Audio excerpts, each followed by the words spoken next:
presenting group 4. The topic for our model presentation was restraint. Now before starting the presentation, let me make you all imagine a scenario.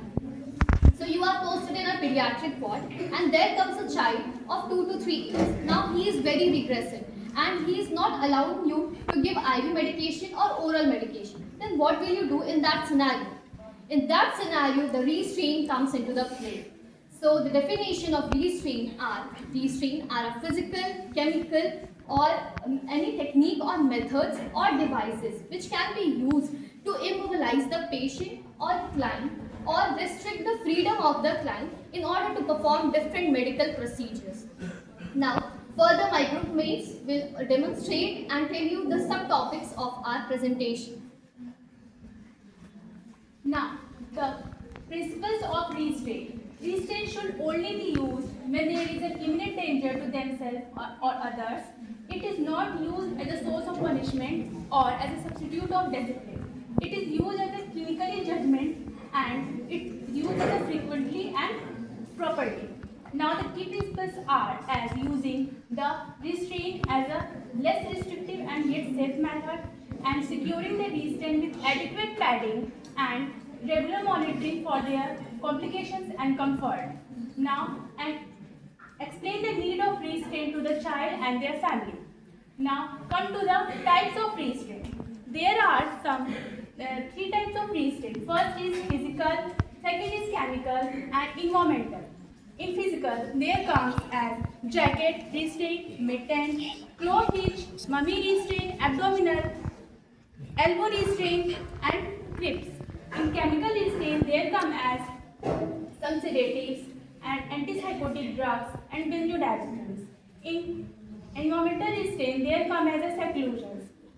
And now the rest of the information over to my friend. Now, I will tell you about the physical restraint. So first we will see mummy restraint. Mayuri will show you how to apply mummy restraint. So mummy restraint is a temporary short-term restraint which is used to immobilize the extremities of an infant or young child. So in which we take a sheet or blanket in which we wrap the child's luggage not too tightly, and it is very important for the procedures like scalp venipuncture, gastric lavage and lavage, and examinations of head and neck, examination of ear. And mummy restraint only applied when it is very necessary and for the shortest time possible.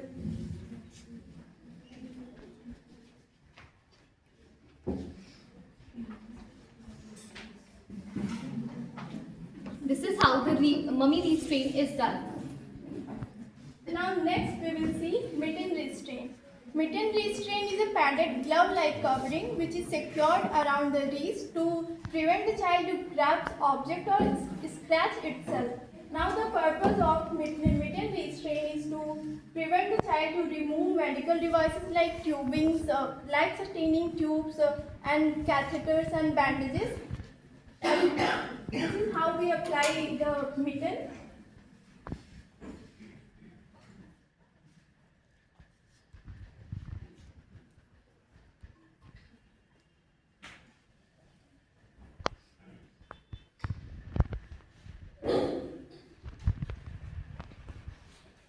Now next we will see claw hitch restraint. Claw hitch restraint is a medical restraint which we use for the immobilization of extremities, which is typically for ankle and wrist.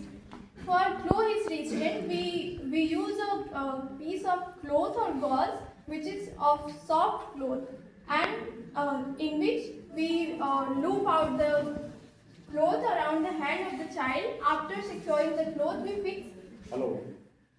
we tie it to a fixed frame like bed frame. The purpose of claw hitch restraint is to immobilize one or more extremities for IV therapies, to prevent the damaging of dressing, and to prevent the child to remove tubing. And the precautions in claw hitch restraint is there should be sufficient padding to prevent any irritation, injury or nerve damage, and regular monitoring should be done for blood circulation. Now further Mayuri will tell. We have one more physical restraint, that is the jacket restraint. In jacket restraint, the back part constitutes of two knots which are tied at the back of the client, and there are also side ribbons which are tied to the railings of the chair or bed or the cradle. Now Mamta will demonstrate it. The major indication of this is to immobilize the patient and to keep the patient in the sitting or slanting position for a longer period of time. The only contraindication is if the patient is having any breathing difficulty or is having any eczema or skin irritation. This is how it is tied at the back, and the side ribbons are tied to the cradle or the railing of the chair. Then we are having one more restraint, that is the elbow restraint. The elbow restraint is basically used in order to avoid the flexion of the elbows. It is also used for the knees.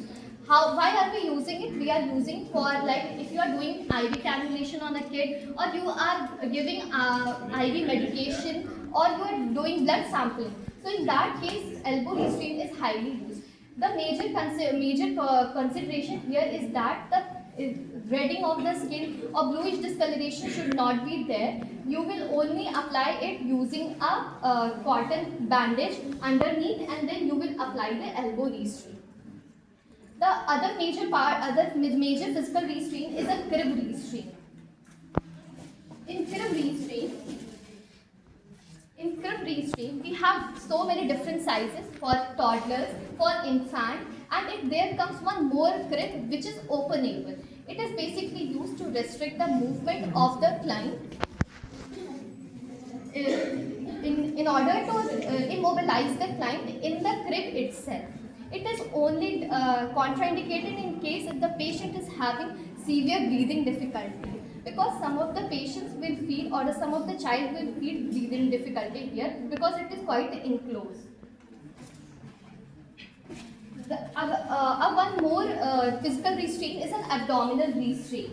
In abdominal restraint, we have, which is also known as abdominal binders. Abdominal binders are highly used when the patient has undergone surgery. For example, if a kid has undergone a hernia surgery, in that case, it is very helpful to immobilize the abdominal part of the patient. This is all about all the physical restraints we have.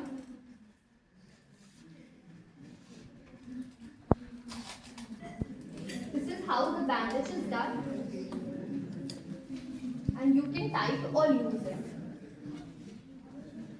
Then comes the another form of restraint, that is the chemical restraint. For chemical restraint, we have sedatives and antipsychotics.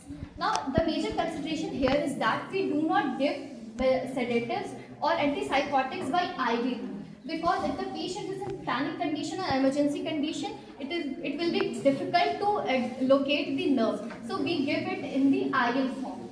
For that, we have also prepared the tray.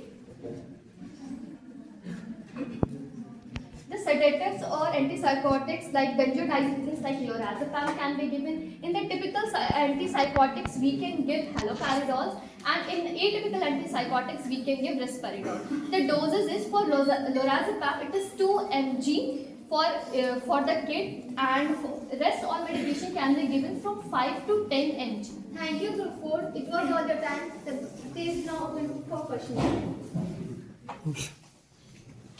Now we will see environmental restraint. In environmental restraint, a person can't use its environment fully, including its items and activities. Some of the examples of environmental restraints are like using locks, padlocks, and modifying physical environment of the child, and removing harmful or potentially harmful or overstimulating objects from the child environment, and implementing the boundaries. These comes under environmental restraint. Now further Danis will take. Now guidelines for restraint use according to AMA. Constantly monitoring a patient in restraint in every 15 minutes for signs of injury and discomfort, and if discomfort occurs, then discontinuation of restraint. And second is assessment of client behavior. Assessment of client behavior and need for restraint and apply as a last resort. Third is get written order and obtain consent as per hospital policy. And fourth is give the reasons, explain the reason of restraint use to the clients and cooperation. And fifth is apply the least restrictive, reasonable and appropriate restraints. And particular attention to his privacy, dignity of the clients. And last, documentation in order to recording and